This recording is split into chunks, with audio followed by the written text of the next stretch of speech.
जब वो अपने भतीजे को धोखा दे सकते हैं, जब वो एनडीए में थे तो अपने भतीजे चिराग पासवान को उनका सरकारी बंगला दिल्ली में जो भी आवास था उनको जब खाली करवाने का वो काम किए, तो उनसे बड़ा धोखेबाज कौन हो सकता है। रामविलास पासवान के मरने के बाद चिराग पासवान को सबसे पहला धोखा तो उन्होंने दिया। जहां उनको चिराग पासवान को संभालना चाहिए था वहां उन्होंने बढ़ चढ़ के उनको धोखा दिया। चिराग पासवान एक बिहार में भावी मुख्यमंत्री मतलब रूप में देखा जा सकता है। बिहार की राजनीति में किसका पलड़ा किस तरफ भारी होगा ये कहना बहुत ही मुश्किल है। तो आज हम बात करेंगे चाचा भतीजे यानी कि पशुपति पारस और चिराग पासवान के मुद्दों पे कि जनता का क्या कहना है कि क्या पशुपति पारस का राजनीतिक करियर ग्राफ जो है वो पूरे तरीके से गिर चुका है। नमस्कार, मैं हूं सिद्धि सिंह और आप देख रहे हैं आगाज एक्सप्रेस। तो हम जानेंगे गांधी मैदान में मौजूद तमाम जनता से कि उनका क्या कहना है पशुपति पारस के बारे में। क्या चिराग पासवान के केंद्र में मंत्री बनने के बाद झारखंड चुनाव में अपनी एक सीट पर जोर पकड़ने के बाद और साथ ही बिहार के लोकसभा चुनाव में 100% 5 सीट जीतने के बाद केंद्र में जो उनकी पहुंच है जो जिस तरीके से बरकरार रहने के बाद क्या पशुपति पारस जो है एनडीए के खेमे से नीचे दिखाई दे रहे हैं। तो ऐसे मुद्दों पे बातचीत करेंगे। आइए हम जनता से जानते हैं कि उनकी क्या राय है। चिराग पासवान जिस तरीके से आगे बढ़ रहे हैं, पहले बिहार में अपनी लोकसभा चुनाव में 100% 5 सीट जीती, अभी झारखंड में एक सीट पर उन्होंने अपनी विजयी प्राप्त की है। तो क्या लगता है कि इससे पशुपति पारस का एनडीए में पकड़ कितना कमजोर होता हुआ दिखाई दे रहा है? पशुपति पारस का एनडीए में आने वाला विधानसभा चुनाव जो 25 में होगा उसमें भी पकड़ नहीं है उसका। आगे फ्यूचर में क्या कहते हैं चिराग पासवान का उससे ज़्यादा पकड़ बनेगा और सीएम का भी दावेदार होगा। तो जिस तरीके से पशुपति पारस का राजनीतिक करियर गिरता हुआ दिखाई दे रहा है, तो इसके लिए कौन जिम्मेदार, हम बता सकते हैं कि चिराग पासवान जिम्मेदार है या पशुपति पारस खुद इसके लिए जिम्मेदार? अपने खुद जिम्मेदार है। गलत करेंगे हम तो कुआं में कौन गिरेगा? गलत करेंगे हम तो कुआं में हम ही ना गिरेंगे कि चिराग पासवान गिरेगा।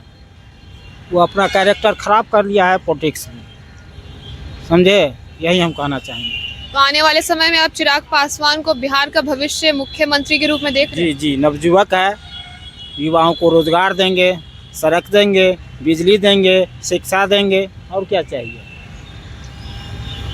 आप कुछ बताना चाहेंगे कि पशुपति पारस जो है राजनीति में अभी बहुत ही अंडरग्राउंड चल रहे हैं, इसका क्या कारण हो सकता है? अपने करनी की वजह से है या चिराग पासवान की वजह से? देखिए, पहली बात तो वो अपनी करनी की वजह से पीछे जाते हैं, मतलब दिन प्रतिदिन पीछे जा रहे हैं। और रहा बात चिराग पासवान का, चिराग पासवान एक बिहार में भावी मुख्यमंत्री मतलब रूप में देखा जा सकता है उनको, क्योंकि बहुत सारा ऐसा काम है जो मतलब वो कर रहे हैं। अभी भी जो विश्व लेवल पे जो फूड कॉर्पोरेशन का जो बात चल रहा था दिल्ली में, जो उसकी बैठक हुआ था, उसका वो अध्यक्षता किए थे। और बहुत सारी मुद्दा है जिस पे मतलब वो काम कर रहे हैं। और मतलब बिहार के एक प्रकार के मतलब उनके प्रति बिहार के युवाओं में जोश है उनको मुख्यमंत्री के रूप में देखने के लिए। अगर देखा जाए तो एनडीए सरकार जो है पशुपति पारस का इस्तेमाल कर रही है। कहीं ना कहीं चिराग पासवान को कभी अपने काबू में करना होता है तो पशुपति पारस को थोड़ी सी ढील दे दी जाती है। तो क्या लगता है कि चाचा भतीजे के खेल में एनडीए जो है अपनी सेक रहा है, जो रोटी बोल सकते हो? देखिए, पहली बात तो एनडीए इन दोनों के साथ गेम कर रही है, क्योंकि एनडीए का कहना ही है कि मतलब पार्टी तोड़ो। क्योंकि बहुत सारे ऐसा जो बिहार में था कि मतलब कि जो बड़े लेवल पे अपना पार्टी था उसको 2 भाग में तोड़ दिए। जैसे में मतलब कि एलजेपी आर हो गया और लोक जनशक्ति पार्टी हो गया, उन दोनों को मतलब तोड़ अलग कर रही, क्योंकि कहीं ना कहीं उनको प्रॉफिट है। अगर पार्टी को तोड़ने से कहीं ना कहीं बीजेपी को लाभ मिल रहा है। और तो आपको लगता है कि पशुपति पारस फिर से उभर के आएंगे जिस तरीके से एक समय था चिराग पासवान भी काफी दब गए थे? अब नहीं लगता है, क्योंकि चिराग पासवान काफ़ी अच्छे से काम कर रहे हैं और उनको वैसा मतलब मौका भी नहीं मिल रहा है कि जिस के लिए मतलब समाज में और आगे बढ़ें, वैसा उनको मौका भी नहीं मिल रहा है। क्योंकि चिराग पासवान भी अपना अच्छा से काम कर रहे हैं और उनको जनता सपोर्ट भी कर रही है। में करियर जो है डूबता हुआ दिखाई दे रहा है, क्या लगता है कि उभर के निकलेंगे लोजपा के पशुपति पारस? कभी नहीं निकलेंगे, निकलना तो है ही नहीं। जो दूसरे को धोखा देगा वो खुद क्या निकलेगा। आपने धोखा की बात की, बताएंगे कि किस तरीके की धोखा पशुपति पारस द्वारा जनता को लग रही है? रामविलास पासवान के मरने के बाद चिराग पासवान को सबसे पहला धोखा तो उन्होंने दिया। जहां उनको चिराग पासवान को संभालना चाहिए था वहां उन्होंने बढ़ चढ़ के उनको धोखा दिया। कहा जा सकता है कि कर्मा जो है उनके साथ एक बहुत ही बड़ा चक्रव्यूह के तौर पे देखा। 100%। उनको जाना ही था, उनका बेड़ा गर्क हो चुका है, अब उनको वापस नहीं आना है।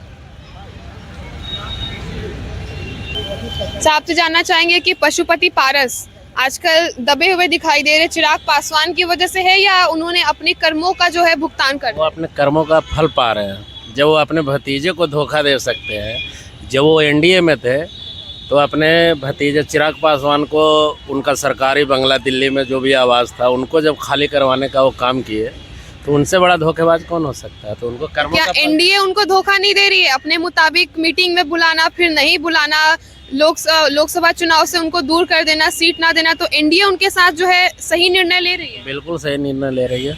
जब वो अपने भतीजे का नहीं हुआ तो एनडीए भी जान रही है ना कि वो हमारे पार्टी का क्या होगा। नीतीश कुमार के बाद वही हैं पलटू राम। अभी देखा जा रहा है कि पशुपति पारस अपने बेटे यानी कि यशराज जो है मुस्कान पासवान के नाम से जाने जाते हैं, उनको तैयार कर रहे हैं भविष्य में विधानसभा चुनाव के लिए। तो क्या लगता है कि चिराग पासवान को टक्कर दे पाएंगे? नहीं, कभी नहीं। ना वो दे पाएंगे, ना अभी आरजेडी के तेजस्वी यादव वो दे पाएंगे। चिराग ही सुपर हीरो है। तो सुपर हीरो को आप सीएम बनते हुए देखना चाहेंगे? बिल्कुल, बिहार के वो भविष्य है हमारे। वो कहते हैं कि एक बार फिर नीतीश सरकार। तो बोलने से क्या होगा, जितना दिन है वो कितना दिन बचेंगे नीतीश जी, 2-4-5 साल का और राजनीति है उनका। आप कुछ बताना चाहेंगे इसके बारे में? चिराग पासवान के बारे में कुछ बोल दीजिए। चिराग पासवान का क्या बताना है, मतलब बढ़िया आदमी है, बढ़िया काम भी करेंगे आगे चल करके। अगर पार्टी मजबूत होती है और अकेले दम पे अपना आगे हो सकता है कि अभी तो जैसे पहले से तो पार्टी बहुत ज़्यादा इंक्रीज हो चुकी है। और अगर देखा जाए तो युवा के तौर पे जो लोग कहते हैं कि बिहार में तेजस्वी यादव है, एक तरफ चिराग पासवान, युवा जो है दो आकलन करती है, झुकाव किस तरफ होगा बिहार की युवा? देखने के हिसाब से तो तेजस्वी यादव की तरफ जाएगी, पर मेरे हिसाब से अगर अपना ओपिनियन दे तो मेरे हिसाब से चिराग पासवान को आना चाहिए। पढ़े लिखे है, बढ़िया नॉलेज है, बोलने का तरीका है, बढ़िया काम करेंगे। चिराग पासवान या पशुपति पारस, अगर चुनने का मौका मिले तो किस तरफ झुकाव रहेगा? आरजेडी के आरजेडी के तरफ। जी। वजह? यादव जी। तेजस्वी यादव को देखना चाहेंगे बिहार के अगले मुख्यमंत्री के रूप में? बिल्कुल मैं उपचुनाव में जिस तरीके से मुंह के बल गिरे उसके बाद भी बिल्कुल हमेशा साथ देंगे, बचपन से ही साथ देते आए हैं। आप कुछ बताना चाहेंगे? बस बराबरी है, जो ये बोले मैं भी वही बोलूँगा। तेजस्वी यादव। हाँ। चिराग पासवान जो है अभी उभरते हुए नजर आ रहे हैं और पशुपति पारस की राजनीतिक करियर डूबती हुई दिखाई दे रही है। तो लगता है कि वो उभर के निकल पाएंगे, रालोसपा उभरेगी या पशुपति पारस का समाप्त हो चुका है करियर? उन काम खत्म है। जनता अब उनको सपोर्ट नहीं करेगी एक बार फिर से, जैसे कि एक समय था चिराग पासवान को जब निकाल दिया गया उनके ही पार्टी, उनके ही चाचा के द्वारा, काफी अंडरग्राउंड गए, अपनी एक मेहनत की, अपनी छवि बनाई और लोजपा रामविलास के तौर पे वो उभर के आए। तो लगता है कि पशुपति पारस भी नीचे जाएंगे फिर उभर के दिखेंगे? नहीं।